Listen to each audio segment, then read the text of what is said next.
O herói desta história é um mestre na arte do disfarce. Para algumas pessoas, ele apareceu em forma de cunha. Para outras, como um cone. Mas, independentemente da forma que ele assumiu, ele tem sido sempre o número 1. A história dele é a nossa história. É uma história de luta, de conhecimento, da origem dos números. Nós veremos como o 1 ajudou a construir as primeiras cidades, como ele ajudou a erguer impérios e como inspirou algumas das mentes mais brilhantes da história. Veremos também o papel dele no funcionamento do dinheiro. Obrigado. E, finalmente, veremos como o 1 se juntou ao 0 para dominar o mundo em que vivemos hoje. O mundo digital que funciona com uns e zeros. Estas palavras que estou dizendo agora foram escritas em um computador usando um código de uns e zeros. Até a minha imagem, nesta TV digital, foi enviada na forma de uma sequência de uns e zeros.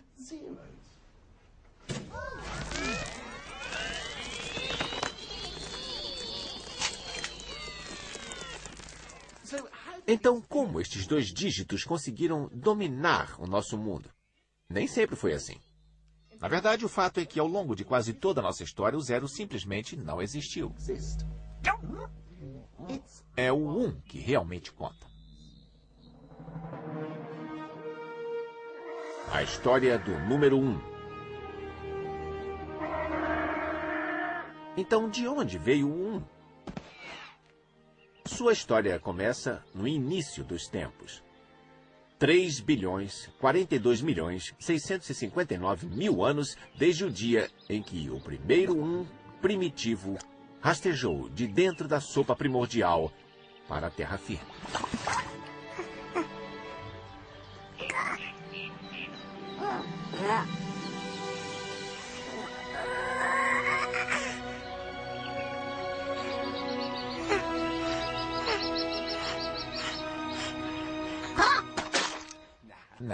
Não foi bem assim. Estou brincando. O fato é que as origens do 1 são repletas de mistério.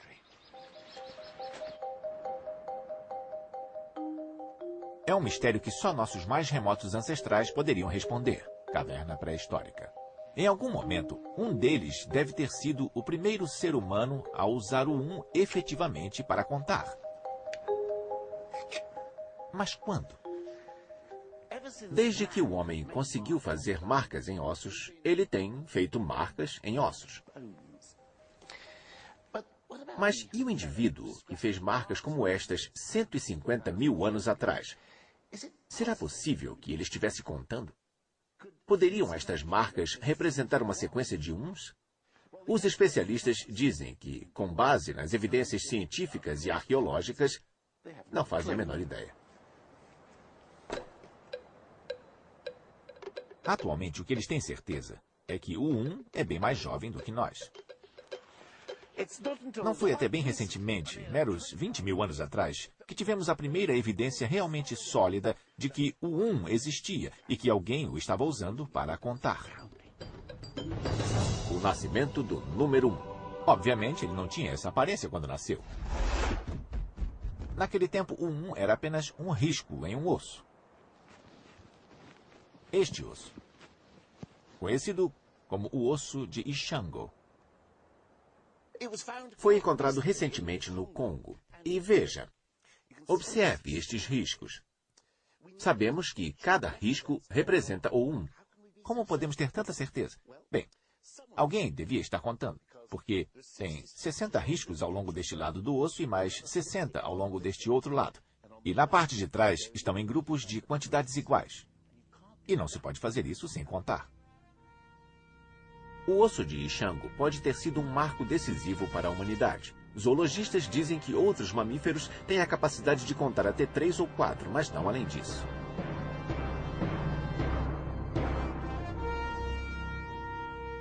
Transformando o 1 em um risco, Nossos antepassados mais distantes podiam contar até 4, 5, 6, se fossem espertos. De fato, eles podiam contar qualquer quantidade de uns que quisessem.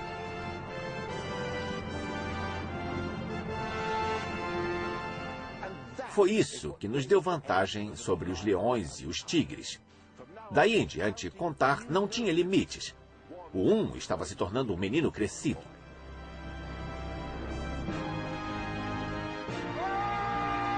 Abaixa essa música.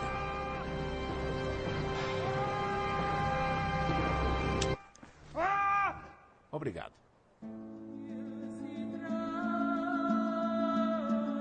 Nesta época, os seres humanos estavam progredindo. E isto mudaria a história do 1 para sempre.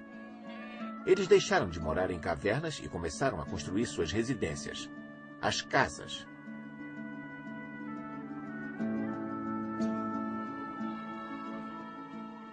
O próximo grande evento na vida do 1 aconteceria na antiga civilização da Suméria. Aqui no Oriente Médio, em torno de 4... Bom, aí está. Oriente Médio, 4000 a.C. Nesta época, o povo da Suméria decidiu dar ao 1 sua independência. Os sumérios pararam de riscá-lo em ossos e o tornaram livre, representando-o na forma de um objeto simbólico, um cone. O 1 torna-se civilizado. Esta transformação mudou não só a vida do 1, mas também o curso da história. A invenção desse objeto simbólico permitiu aos sumérios fazer algo que ninguém havia feito antes. Adicionando riscos a um galho ou a um osso, só era possível somar, mas com os objetos era possível subtrair. Então, se tivermos 6 galinhas e comermos 5 delas, vejam o que vai dar. Indigestão. Não, você inventou a aritmética. Foi o maior progresso na vida do 1 até agora. Mas por que aconteceu aqui? Para descobrir, iremos até onde isto não aconteceu.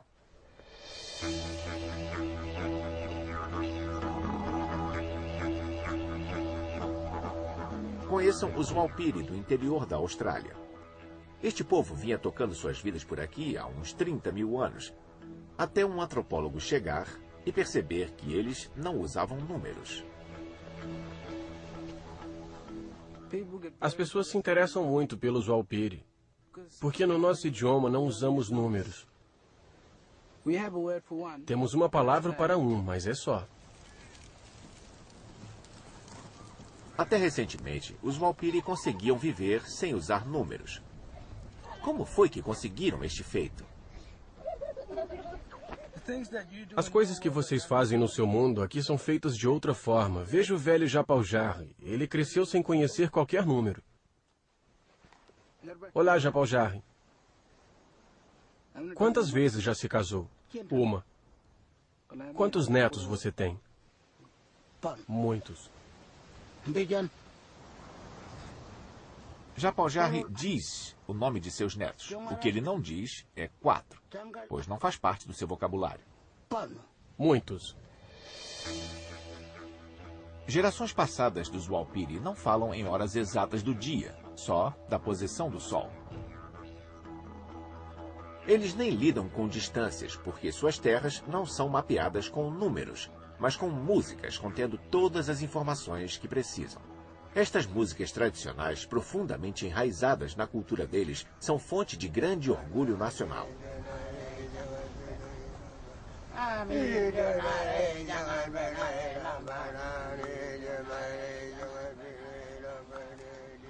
O fato é que, na vida tradicional dos Walpiri, eles realmente não precisam de um sistema numérico, muito menos de aritmética.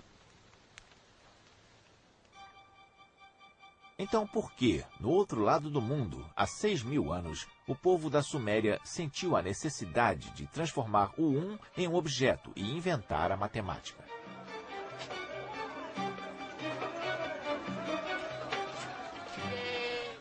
O que tinha de tão diferente na vida no Oriente Médio? Por que as pessoas aqui eram tão afoitas em aprender a matemática? Talvez fosse pela enorme quantidade de pessoas vivendo no mesmo lugar.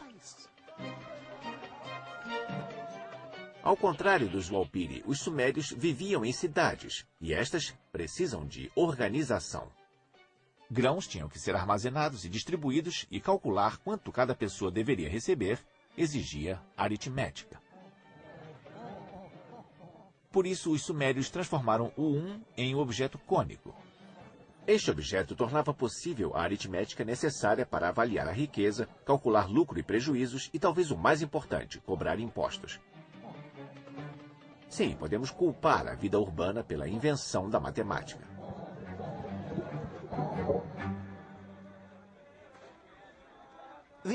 A habilidade com a aritmética não era a única coisa de que os sumérios precisavam. Eles também precisavam manter um registro permanente de seus cálculos. Mas espere aí, a escrita ainda não tinha sido inventada. Os números, aparentemente, foram a primeira escrita no mundo. Aconteceu da seguinte maneira. Um número específico de cones era colocado em um envelope de argila e este era lacrado.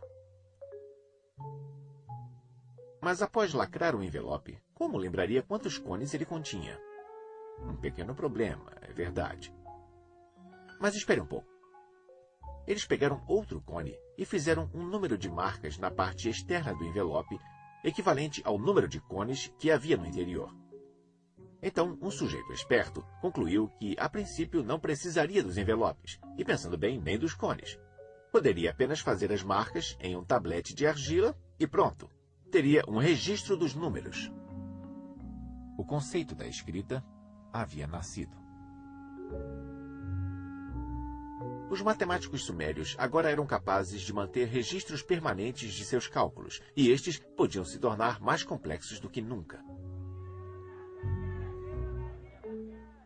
Poucas pessoas eram iniciadas nos mistérios dos números e eram treinadas desde a infância. Elas se tornaram uma elite poderosa e muito bem paga, que até hoje nós valorizamos. Isso mesmo, o grande presente dos sumérios para o mundo foi o contador.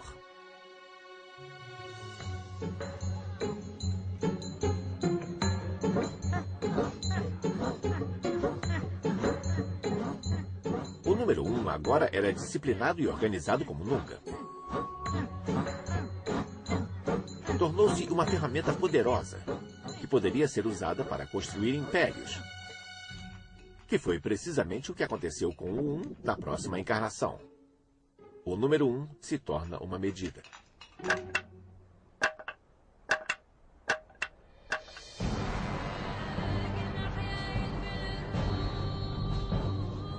Egito, 3.000 anos antes de Cristo. Nas mãos dos sumérios, o 1 havia se tornado parte de um sistema complexo de contagem. Os egípcios iriam estender seus talentos ainda mais. Além de andar bem devagar, não sorrir e manter-se em formação, os egípcios adoravam coisas grandes. Grandes edificações, grandes estátuas, grandes exércitos. Eles também elaboraram números realmente grandes. E o modo como eles escreviam esses números reflete de forma fascinante a hierarquia na sociedade egípcia.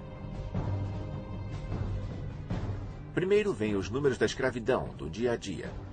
O número 1 era representado por uma linha simples. O 10 era uma corda. O 100 era uma corda em espiral. Todos humildes números dos trabalhadores. Mas aí vêm os números para os aristocratas. Números para impressionar. O 1000 é uma lótus, símbolo do prazer. O 10.000, um dedo indicador. E então o número para faraós. Um número que os sumérios nunca nem sonharam. 1 milhão. O tipo de número que só os faraós precisariam para contar seus prisioneiros.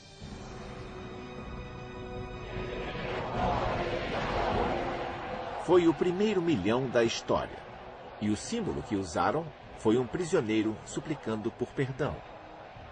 Ou era o contador suplicando para que seja liberado da contagem de mais prisioneiros. De qualquer forma, o número 1 nunca esteve tão ocupado. Mas o 1 tinha outra missão dada pelos egípcios, talvez a mais importante de todas.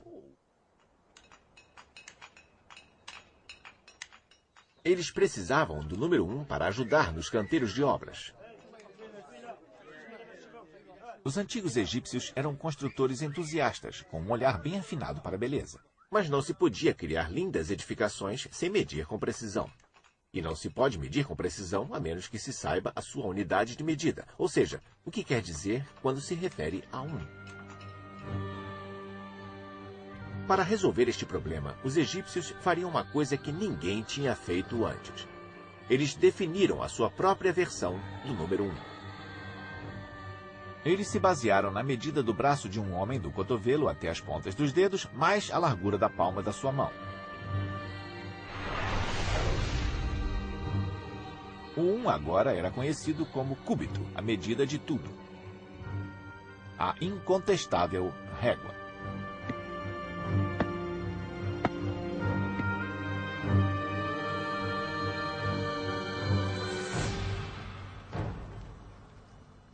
Estes uns oficiais eram tão importantes que ficavam guardados com muito cuidado nos templos. A partir deles, cópias foram feitas e distribuídas para que por todo o império, qualquer que fosse o projeto de construção, todos saberiam o significado de um. E com este simples bastão de medição, os egípcios foram capazes de completar seus vastos projetos de construção com precisão impressionante. Se o 1 não tivesse se tornado o cúbito, algumas das maravilhas do mundo poderiam ter sido um pouco menos maravilhosas. Era para acontecer isso? Transformando o 1 da contagem para a medição, os antigos egípcios não tinham apenas criado um mundo inteiramente novo de roupas e tapetes sob medida. Eles tinham feito do 1 a medida de todas as coisas. O 1 tinha se tornado a régua. Mas seu destino era ainda mais especial. O 1 estava prestes a se tornar a essência do universo.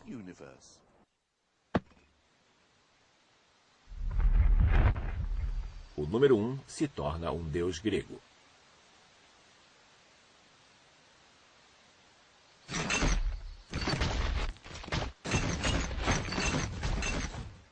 Tudo começou há 2.500 anos na Grécia Antiga, ou Grécia Moderna, como era então, por causa de um sujeito de nome Pitágoras. Pitágoras? Ele não tinha uma teoria? O quadrado da hipotenusa no triângulo retângulo é igual à soma dos quadrados dos catetos. A soma dos quadrados dos catetos. Isso mesmo, o teorema de Pitágoras. Um pouco chato, eu nunca entendi bem. Eu acho que Pitágoras foi um cara bem interessante. Ah, é? Ele tinha uma escola onde seus pupilos tinham que deixar seus bens materiais, só comer vegetais e jurar nunca tocar em feijões. Mas por que não? Ele acreditava que quando você solta gases, sua alma escapa. É incrível o que se aprende nas escolas hoje. Grécia, 520 anos antes de Cristo. É verdade que Pitágoras era um pouco esquisito. Ele estudou no Egito, no Oriente Médio, e no seu retorno à casa montou sua escola vegetariana de matemática. Aqui ele se dedicou à exploração das maravilhas e mistérios contidos nos números. Pitágoras foi o primeiro homem a ter a ideia de números ímpares e pares. E lhes deu sexos. O 1 era macho, o 2 fêmea e assim por diante. Ele também gostava dos números inteiros, coleções de uns. Ele percebeu que alguns números inteiros tinham formatos agradáveis. O 3 faz um triângulo, o 4 um quadrado. 1 mais 2 mais 3 mais 4 criavam o 10, que formavam um triângulo mágico. Pitágoras também estava convencido de que o 1, eventualmente, ajudaria a explicar uma das questões filosóficas fundamentais da época. Os filósofos gregos sempre tentaram descobrir do que são feitas todas as coisas. Um filósofo disse que tudo era feito de fogo, outro de ar, outro de água. Pitágoras dizia que tudo era feito de números, inclusive a música. Para descobrir o que Pitágoras quis dizer, eu vim ao Centro de Jardins de Waterbury, em Oxfordshire. Ah, muito obrigado. Tudo que eu preciso agora é de um matemático. Ah, eu sou um matemático. Mas que sorte! Mas se quer conhecer Pitágoras, música e matemática, vamos precisar de vasos de tamanhos diferentes. Ah, olha só. Perfeito. Pitágoras queria entender por que certas combinações de notas soavam tão lindas e harmoniosas. Se tocarmos um vaso, temos uma nota. Mas se combinarmos com a nota deste vaso, é uma combinação ruim. Vamos ouvi-la juntas. Isso não funciona muito bem. Mas se eu tocar este vaso aqui, essa é uma linda combinação. Vamos ouvi-la juntos. Mas por que é uma combinação tão bela? E a resposta é matemática. A relação entre os pesos desses vasos é uma perfeita proporção de 1:2. E é esta combinação de números inteiros que faz este som agradável, diferente do primeiro vaso. Esta seria uma proporção de 1:1.264, que não é um número inteiro e que está causando um péssimo som. Então Pitágoras dizia que a harmonia é a combinação de números inteiros. Isso mesmo. Números que são coleções de uns. Pitágoras percebeu que os números inteiros eram o verdadeiro motivo para sons tão bonitos. E isso o empolgou tanto que ele concluiu que a matemática realmente era a base de tudo e que explicaria a harmonia musical, o cosmo, e por isso criou a frase "a música das esferas". Podemos? Não vejo por que não.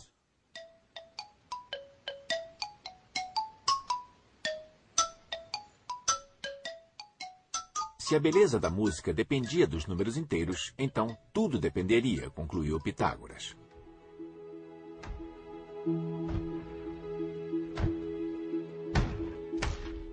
E como os números inteiros são coleções de uns, o 1 deve ser a matéria-prima da qual o universo é feito.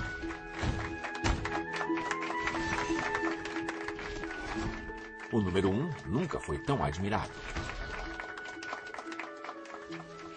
Mas, no fim das contas, Pitágoras e todo o seu sistema de crenças foi condenado. E, ironicamente, o triângulo que o tornou famoso causaria a sua ruína.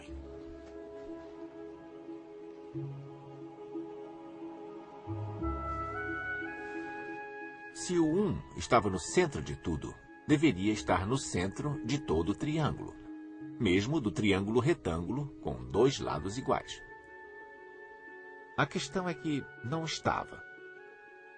Pitágoras tentou fazer os 3 lados com um número exato de unidades, mas simplesmente não podia ser feito.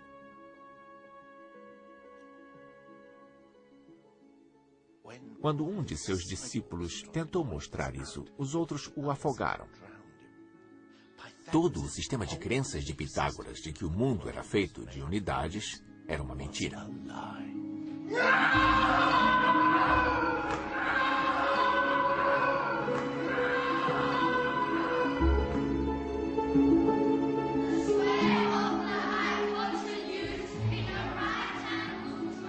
Pobre velho Pitágoras, derrotado pela sua forma geométrica favorita. O 1 estava prestes a ingressar em uma nova carreira. Só que antes teria de se tornar um pouco menos real.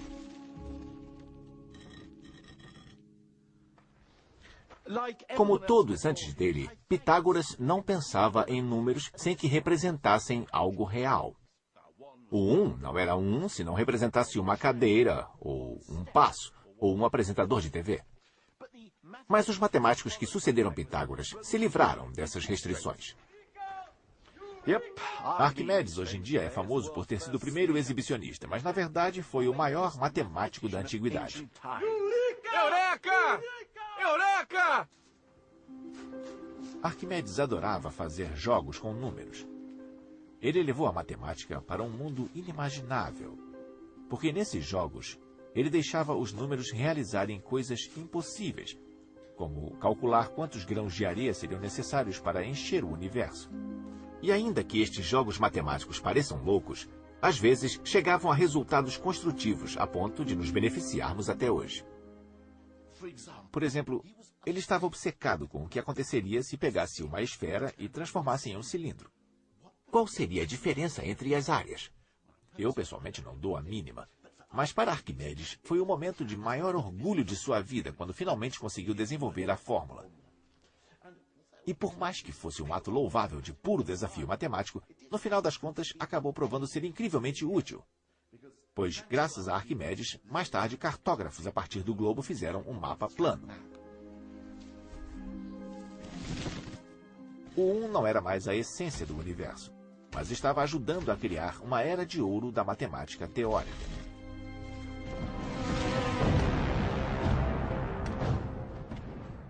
Mas uma nova força estava conquistando o mundo, e o 1 estava prestes a ser dominado por um povo com obsessões bem diferentes.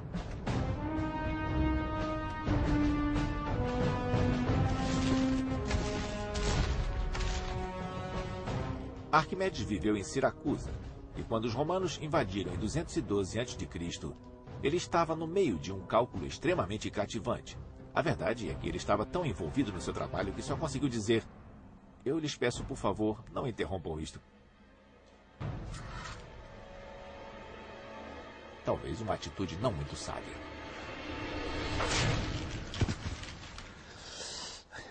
Era o fim da matemática teórica no mundo clássico. Os romanos não estavam interessados em abstrações fantasiosas, como calcular o peso de todas as cabras que já existiram. Eles estavam interessados em poder. Gostando ou não, o número 1 agora era um servo de Roma. Ele teve que deixar o mundo confuso da matemática abstrata para trás e seguir com pensamentos mais práticos. O número 1 se alista no exército. Ele se tornou a espinha dorsal do Império Romano, enquanto os romanos o usavam para estabelecer uma rígida organização numérica ao seu exército. Eram 10 homens em uma divisão e 10 divisões, 100 homens, chamados de uma centúria. 2 centúrias eram chamadas de manípulas, que significa literalmente uma mão cheia, o que imagino devia representar 200 soldados romanos. Até castigos eram tratados com princípios numéricos. Se uma legião sofresse uma humilhante derrota, a legião inteira seria dizimada. Palavra do latim para denominar grupo de 10, décimos. Indiferente à culpa individual, um soldado em cada 10 era morto.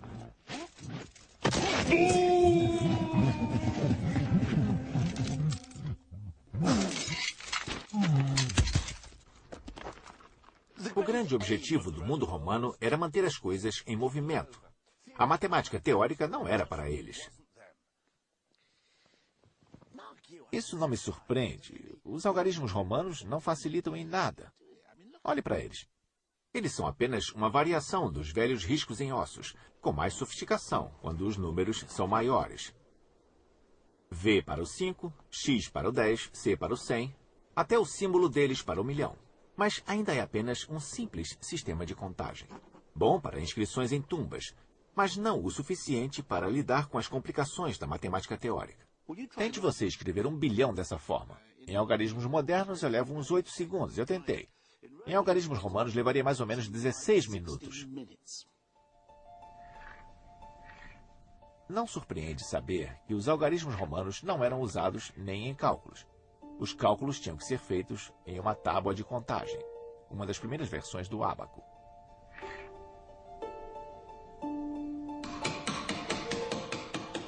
Os algarismos em si eram usados somente para registrar os resultados. Talvez não seja coincidência que, ao contrário dos gregos, nos dias de hoje, não haja nenhum único célebre matemático romano.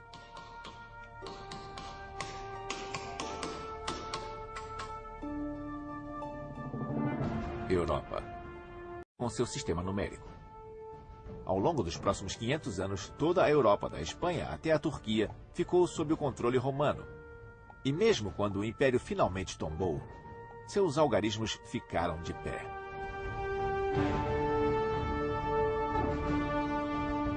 Mas embora o sistema romano parecesse indestrutível, ele não era.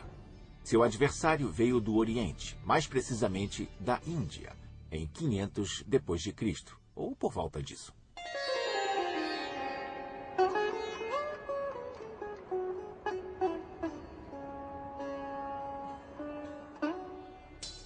O 1 tinha um primo indiano, que por algum tempo viveu em uma atmosfera de ar mais rarefeito. 1, o Iluminado.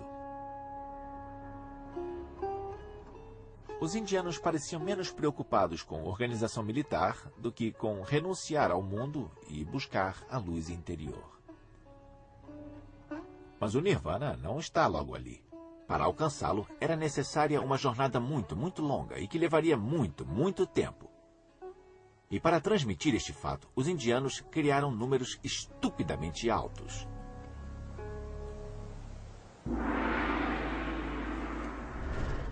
Tomemos um raju, por exemplo.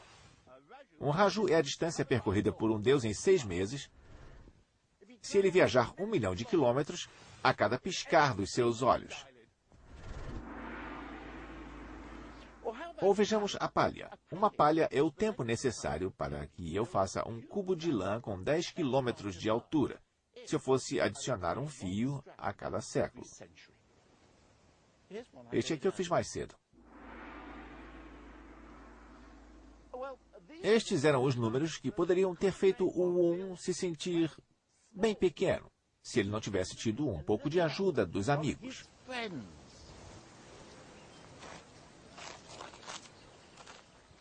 Ao contrário dos romanos, os indianos desenvolveram um sistema capaz de lidar com números enormes. Eles desenvolveram um símbolo diferente para cada número de 1 a 9.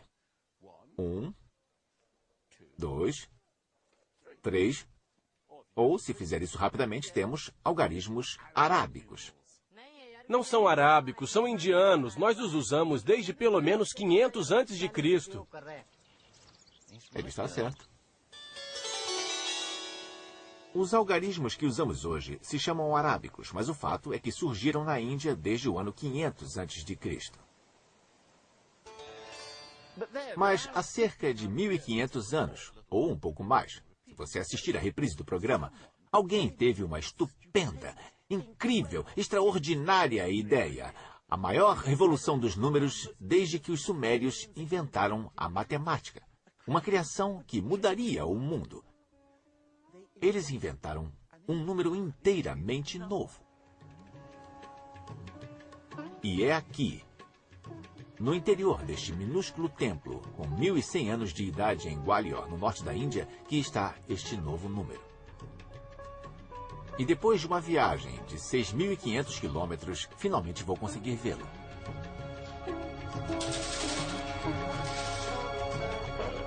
Nick, está trancado.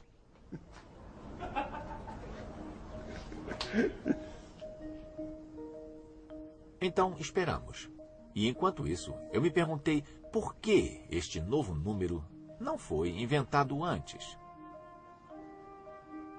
É um número tão simples e pequeno que só leva um instante para dizer e menos ainda para escrever. Aí está ele. Mas depois de inventado, transformou a vida do 1 de tal forma que mais adiante iria mudar o mundo inteiro.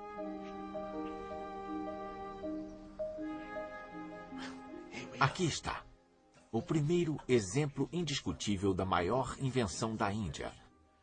O novo número. O santo graal dos números. O 0. Pela primeira vez na história, alguém fez, do nada, um número. A inscrição diz que um jardim foi plantado para produzir flores para o templo. E para garantir que tivesse flores o suficiente, aquele jardim tinha que ter 187 por 270 astas, cerca de 8 hectares. Enquanto os romanos estavam usando números para registrar suas conquistas e contar os mortos, estas pessoas os usavam para garantir suprimentos adequados para seus arranjos de flores.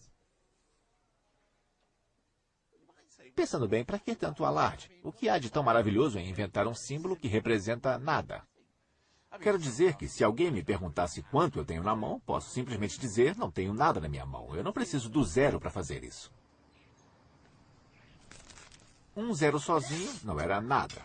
Isso é óbvio.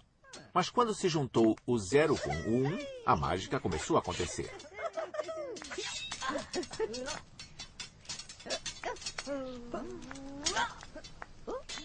E quando o resto da trupe se juntava a eles, os resultados eram espetaculares. Com apenas 10 dígitos, os indianos podiam fazer tanto números infinitamente grandes quanto infinitamente pequenos. Os romanos não conseguiam fazer isso. O 1 encontrou seu par perfeito no 0. E era uma parceria que iria mudar o mundo.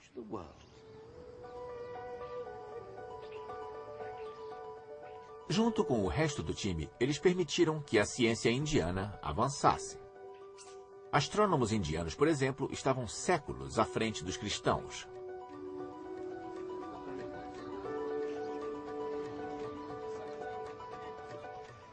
Cientistas indianos concluíram que a Terra gira ao redor do seu eixo e que se move ao redor do Sol.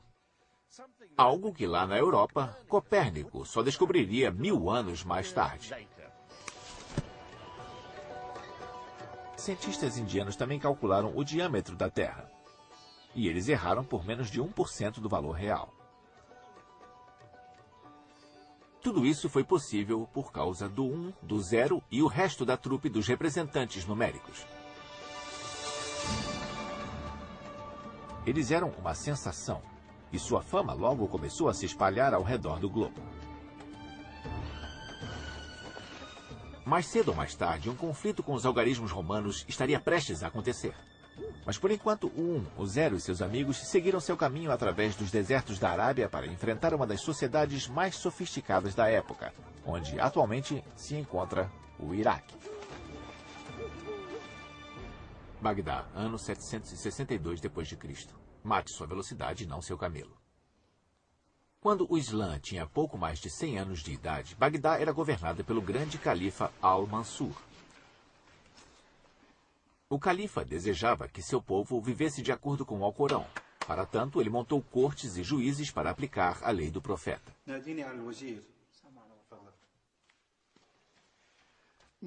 A lei do profeta é cheia de instruções que exigem cálculos matemáticos extremamente complexos para que sejam executadas de forma exata. Diferentemente do cristianismo, o Alcorão insiste que as mulheres sejam beneficiadas, qualquer que seja a herança. O livro diz: existe a parte dos homens e uma parte para as mulheres, e cada parcela depende do número de parentes e de seus parentescos com o falecido. Para resolver tudo isso eram necessárias frações e razões, mas estas eram pessoas que contavam nos dedos. Não quer dizer que não houvesse o interesse em aritmética, mas o sistema numérico deles os impedia de progredir. Mas um dia, chegou na corte um embaixador da Índia. Ele tinha que homenagear o grande califa com algum tipo de presente, mas o califa era um homem de infinitas riquezas. Era difícil saber o que dar. Uma camiseta com "Eu amo a Índia" escrito dificilmente resolveria a questão.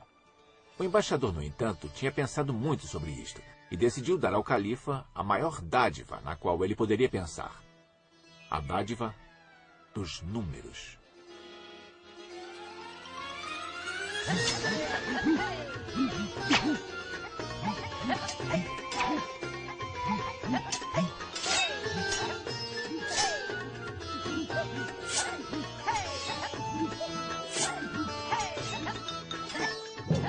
Na verdade, não sabemos exatamente como os algarismos indianos foram adotados pelo mundo islâmico, mas a história do embaixador é a minha favorita.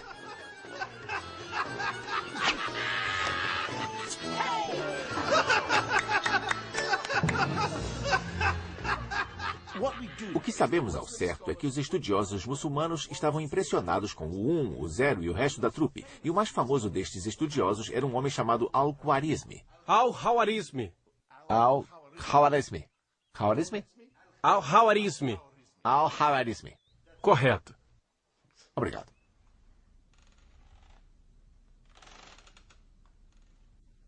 Al-Khwarizmi e seus colegas ensinaram aos representantes numéricos uma série de truques novos em folha. Equações quadráticas. Álgebra. Inverso do logaritmo cúbico do bolo da bananeira. Tudo bem, eu inventei essa última. Mas estas novas proezas numéricas possibilitaram que a ciência, a matemática e a astronomia alcançassem novos horizontes no Oriente Médio, e a trupe indiana se tornou um sucesso pelo mundo islâmico afora. Mas do outro lado do Mediterrâneo, A Europa cristã ainda estava sob controle estático do velho exército de algarismos romanos. E, sendo romanos, eles não iriam dar a passagem aos arrojados recém-chegados tão facilmente. Um duelo final entre os dois sistemas seria inevitável, e quando acontecesse, iria reconfigurar o destino do mundo ocidental. O número 1 enfrenta a Europa. Argélia, 1180. O começo do fim dos algarismos romanos se deu no litoral norte da África.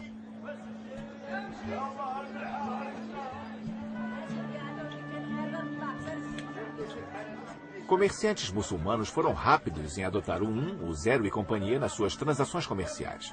Até o final do século XII, os algarismos indianos eram de uso comum. E foi no fervilhante porto de Béjaia que o jovem filho de um diplomata italiano em missão na Argélia presenciou pela primeira vez aquela incrível encenação.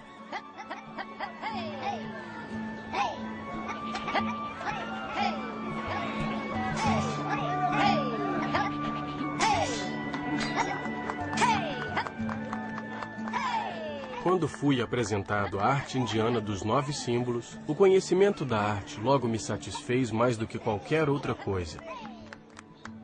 E eu passei a compreendê-la.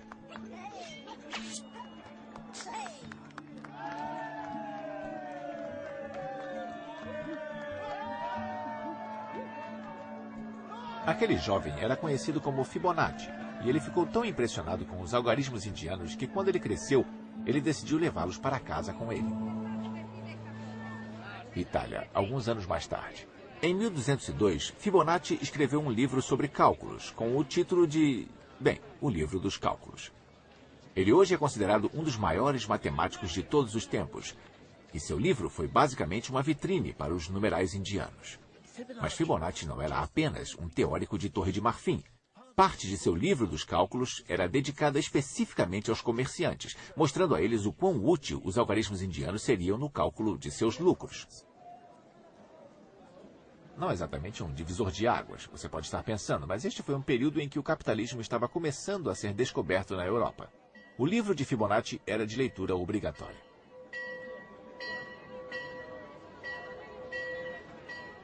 Infelizmente, as pessoas comuns se sentiam confortáveis com os velhos números. Afinal, tinham passado juntos os melhores momentos dos últimos 1000 anos. Os antigos algarismos romanos não iam facilitar para os indianos recém-chegados.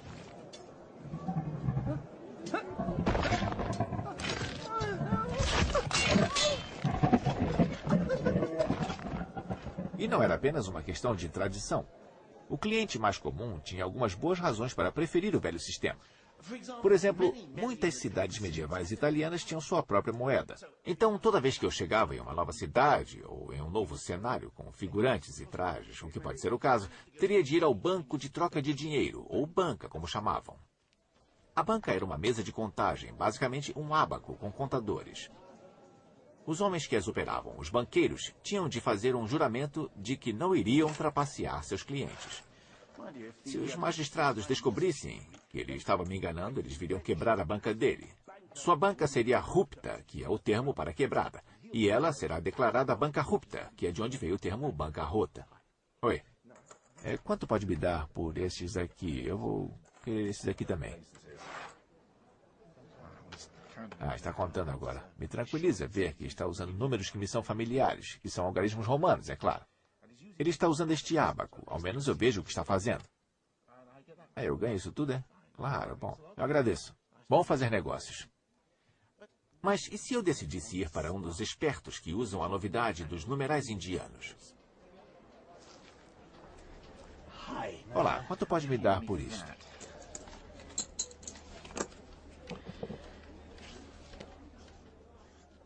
Bom, este é o problema. Eu, sendo um cliente medieval, não faço ideia do que ele está escrevendo. Não me surpreende que as pessoas suspeitassem. Se meu banco passasse a fazer minhas contas em chinês, eu também teria suspeitas. Obrigado. Mas não faço ideia de como ele chegou nisso. Obrigado assim mesmo. Esta desconfiança se alastrou. Em 1299, a cidade de Florença efetivamente proibiu aos comerciantes o uso dos novos números em contas. Tinham que usar os algarismos romanos. Mas nenhum número foi visto com tanta suspeita quanto o parceiro do 1, o 0. Um escritor chamou o 0 de um símbolo que cria confusão e dificuldades.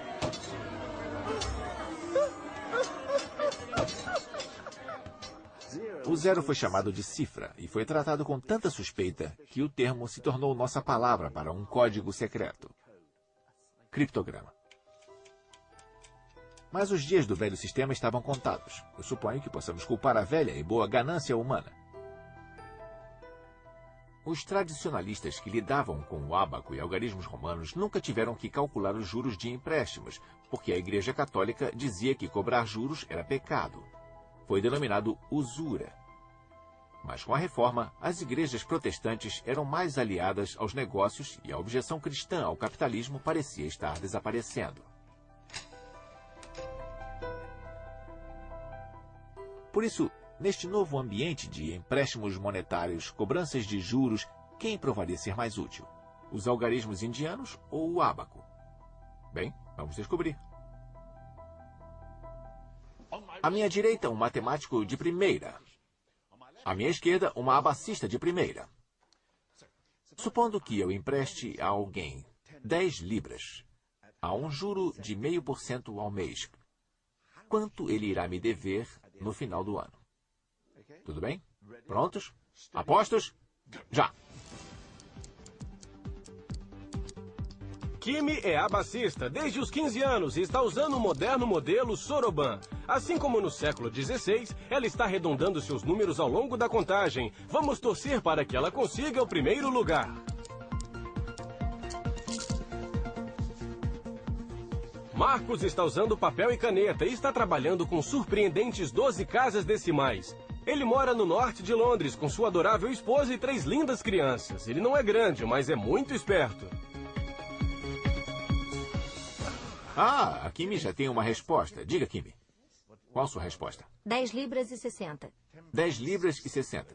Os juros compostos após um ano são 10 libras e 60. E a abacista parece ter desvendado o mistério antes do matemático. Não quero ser inconveniente, mas eu acho que a resposta está errada. Eu tenho uma resposta 61 6777 364035. Utiliza um pouco que é pula. Então temos esse extra de 1,67 centavos. Para o homem de negócios medieval, seria a diferença entre sobreviver ou não. Talvez seja por isso que o abacista pareça tão triste nesta imagem. Enquanto o capitalismo ganhava respeito, o cálculo de juros e juros compostos se tornou um requisito para qualquer respeitável homem de negócios. E para isso, mesmo com um ábaco, o velho sistema romano simplesmente não era páreo para os algarismos indianos. Séculos após Fibonacci tê-los trazido para a Europa, os algarismos indianos finalmente derrotaram os pesados e velhos romanos.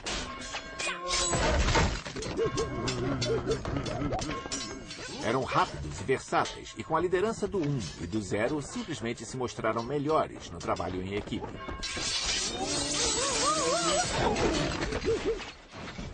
Quando chegou o fim, a tarefa foi simples. Os velhos algarismos romanos estavam, enfim, na bancarrupta. Mas o 1 e o 0 tinham planos ainda maiores para o futuro, e eles não incluíam os outros números. O 1 e o 0, enfim, sós. A trupe completa dos algarismos indianos conquistou o mundo ocidental. Com eles, os navegadores europeus acharam mais fácil calcular suas latitudes e, com isso, ousaram cruzar os grandes oceanos. Foi assim que tropeçaram na América. E os novos números se tornaram o vocabulário dos bancos modernos como os conhecemos. Mas ainda existia muito espaço para o velho problema: o erro humano. Subtraia-se quem puder! Multipliquem-se, adicionem! Corram, multipliquem-se, dividam-se! Socorro! Salve-se quem puder!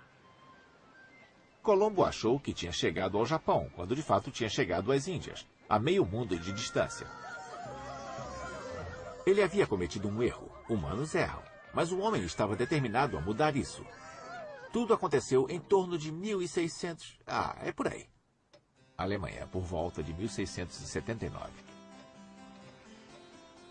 Gottfried Wilhelm Leibniz foi um dos maiores matemáticos de todos os tempos. Ele se comprometeu a livrar a humanidade da maldição do erro humano.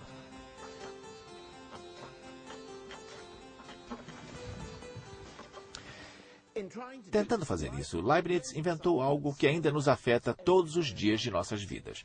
Além do mais, foi uma invenção que daria ao nosso velho amigo 1 a chance de dominar o mundo. Leibniz estava convencido de que poderia erradicar os erros inventando uma máquina de calcular mecânica. E, de fato, ele fez uma, usando todos os números de 0 ao 9. Mas então teve uma ideia melhor, inspirada pela sua filosofia. É verdade que como os espaços vazios e a imensidão sombria pertencem ao zero,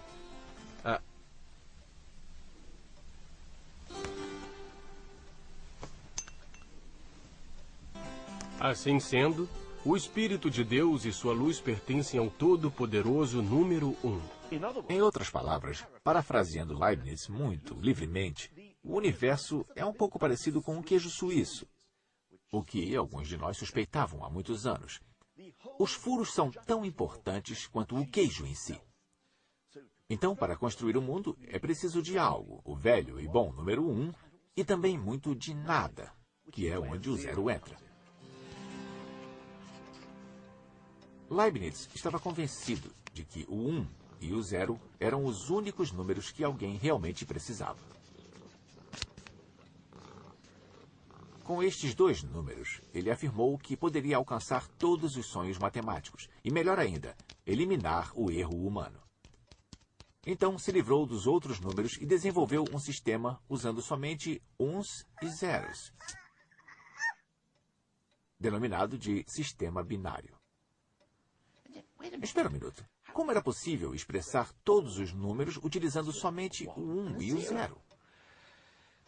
Acho que desta vez é hora de falar com alguém que sabe o que está dizendo. Marcos? Eu preciso entender o sistema binário. Binário? Ok. Vou lhe dar um número binário. Este é o número 9 escrito em binário. Só usando uns e zeros. Uns e zeros. Expressam qualquer número. São só zeros e uns. Então, isto é o 9 em binário. Isso parece 1001 para mim. Isto é porque está obcecado com os seus 10 dedos e gosta de contabilizar as coisas em dezenas. Esta coluna controla quantos uns, a segunda coluna quantas dezenas, a próxima quantas centenas e um lote de milhar. Mas em binário as coisas funcionam diferente. As colunas controlam quantos uns, 2, 4 e 8 temos. Aqui temos um ovo. Nós só podemos representar esses números usando zeros e uns. Então só podemos colocar um ovo ou não colocar nada. Tendo um ovo, é o 1. Um ovo representa o 1. Então deixa eu te mostrar o 9 em binário. Um lote de 8 com um ovo na quarta coluna. 1. Isso. Esse é o lote de 8 na quarta coluna. E 9 é 8 mais 1. Então eu preciso de um ovo na coluna do 1. Portanto, em binário, o número 9 é um lote de 8, nenhum de 4, nenhum de 2 e um de 1. Incrível. Mas e os outros números? Depois de apenas 3 horas de instrução, eu comecei a entender, apesar de tudo, como é possível obter todos os números com apenas uns e 100 uns. E ainda me convenci de que não necessariamente é preciso utilizar ovos.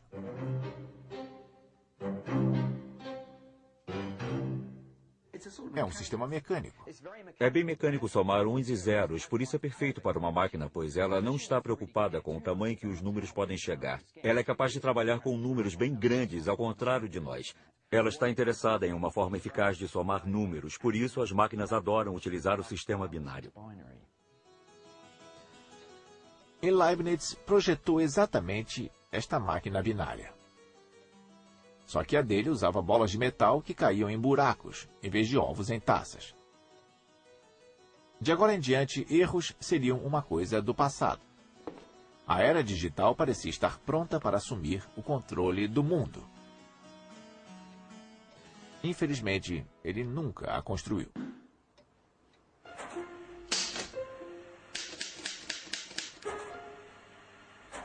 O 1 e o 0 teriam de esperar por mais 265 anos para que pudessem atingir a notoriedade. Sul da Inglaterra, 1944. Eu apresento o Colossus, o primeiro computador binário em operação. É o sonho de Leibniz se tornando realidade. Mas em vez de posicionar bolas de metal em buracos, o Colossus é eletrônico. Aqui, o 1 e o 0, alguma coisa e nada, finalmente atingem seu estado elementar como correntes elétricas, ligado e desligado. O Colossus foi criado durante a Segunda Guerra Mundial e foi instalado aqui no Centro de Decodificação Britânico no Parque Bletchley. Possui 1.200 válvulas, quilômetros de fios e centenas de componentes mecânicos. Mas, como todos os computadores atuais, o coração pulsante desta máquina é o 1 e o 0. Na sua forma binária eletrônica, o 0 e o 1 processaram rapidamente milhões de cálculos, o suficiente para decifrar os códigos do inimigo antes que os alemães tivessem sequer apontado seus lábios. Graças ao Colossus, os aliados sabiam o que diziam as mensagens alemãs antes mesmo que Hitler soubesse. E é provável que esta extraordinária engenhoca tenha ajudado a encurtar a guerra em até 2 anos. A tecnologia que surgiu em Bletchley mudou o nosso mundo para sempre. Você se lembra de todos aqueles motivos para se usar e compreender os números, fazer cálculos astronômicos, lidar com medições, os malabarismos com as divisões de propriedades? Os computadores fazem isso. Fazer cálculos percentuais, taxas de câmbio e juros compostos, todos aqueles cálculos que preocupavam e às vezes confundiam as grandes mentes da antiguidade. Deixe isso com os computadores e todos nós podemos ser ignorantes felizes, mesmo sem saber se a resposta está certa ou errada. E isso é uma boa coisa, não é?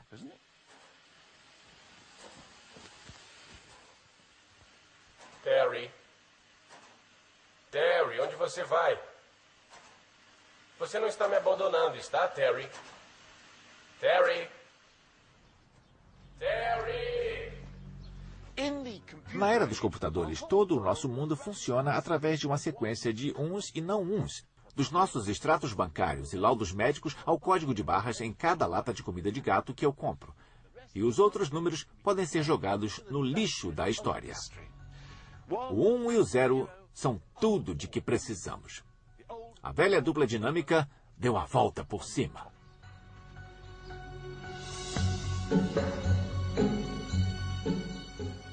Vamos torcer para que possamos controlar estes festinhas.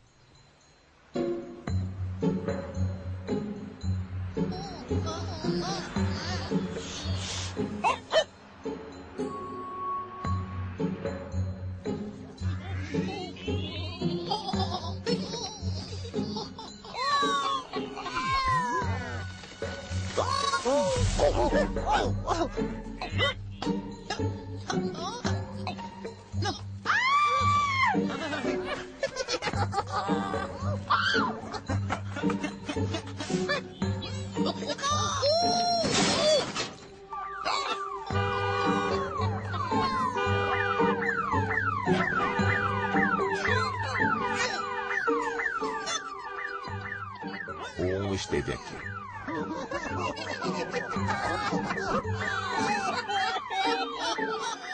Versão brasileira alcateia e gramofone. Eu acho que eu estava muito bem, não? Eu não acho, não. Eu achei você bem mais ou menos, mas para menos do que para mais.